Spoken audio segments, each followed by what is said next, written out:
day 1127 off the grid. It's in fact Dennis Seth's first birthday today, the day after Lunasa. We've just come from the unschooling retreat camp where we've been for the last 3 nights, but also I've been hard out here at Mavtech working on the transmitter. Yeah, that's right. On the way out to the camp, we noticed that it was going into protection mode. Came here on the way, sorted it out, nearly got out to the camp. It went into protection mode again. Yeah. When we came to leave the camp today, I started up the car, the radio came on, and it was in protection mode yet again. So when I came here this time, I didn't just restart the transmitter and crank it up as much as I could, which was only to 100 watts this time before it started going into shutdown mode. Something was definitely wrong. I switched it to the DC volts reading here, and it normally hovers around 50 volts as you can see, but it was down to about 40, and as I increased the input drive, the voltage was falling away. There was a filter capacitor that used to be here. That was very, very hot. In fact, so hot it was ready to explode. It might have done what this original capacitor did, or possibly worse. It was that hot. It might have bukakied all over the place. We wouldn't want that, would we now? So I had this 4700 microfarad Elna sitting around here. In fact, I'd placed it here a couple of years ago as a spare in case these, which were originally replacements too, decided to go fut. Well, one that's in there is still okay, and I clipped out the other one, which allowed me to do this kind of improvised mounting here, where I put a terminal block, if you can see that in there, running through some heavy wires because you want a low impedance to the capacitor, which is basically lecky tape to the top of this dish rack, which acts as our well ventilated transmitter cover.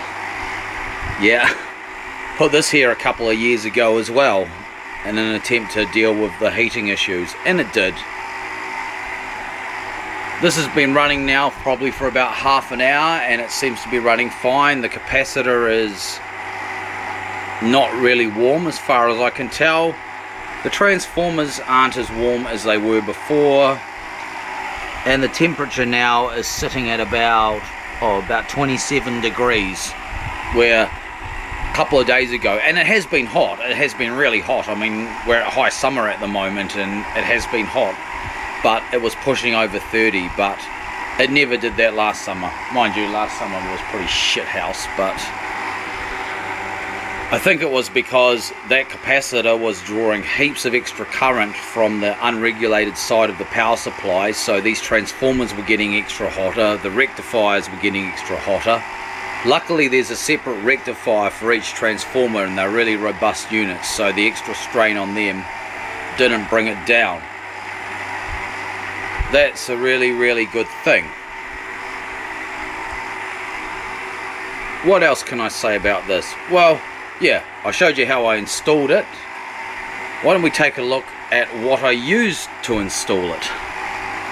That's a bit of a curiosity.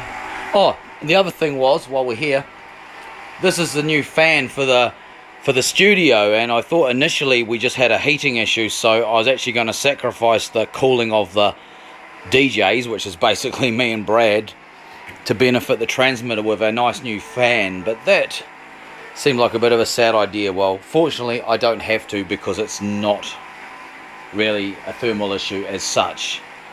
In fact, I would suspect that original capacitor was starting to go since mid-spring, and even having that other secondary fan may not be strictly necessary. But I will leave it here until we get to autumn, just to keep this area nice and cool. Well, cool as possible. But anyway, the tools. Oh, here's the cap. Looks all right from this side, but look at that split. There we go. See? Started to split. That's bulged. I don't know if you can see how bulged that is, but a little bit longer and that would have just exploded all over the place, jizzed. I'm going to take that home and put the ohm meter across it and see exactly how much current that might have been passing. There's an energy drink, it helps. But here we are. Here's an iron that was found during the cleanup, and I'm glad we kept this. 65 watts. You'd think it would be even hotter than that, but certainly a plumber's iron by the looks of it, or very much an old, probably an old electronics iron for purely valve chassis based electronics. But for this job it was great because I had to solder those two really heavy wires onto the capacitor terminals, so that did it really nicely. So yeah, that's basically it really. Oh good, the EHT probe hasn't been thrown away. I had to keep this. Yeah, that's good. Right.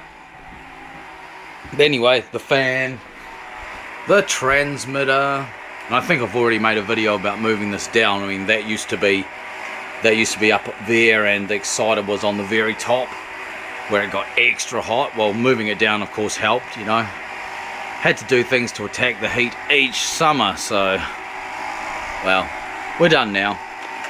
We're still on our way home from camp, so I think we better wrap this up and get home.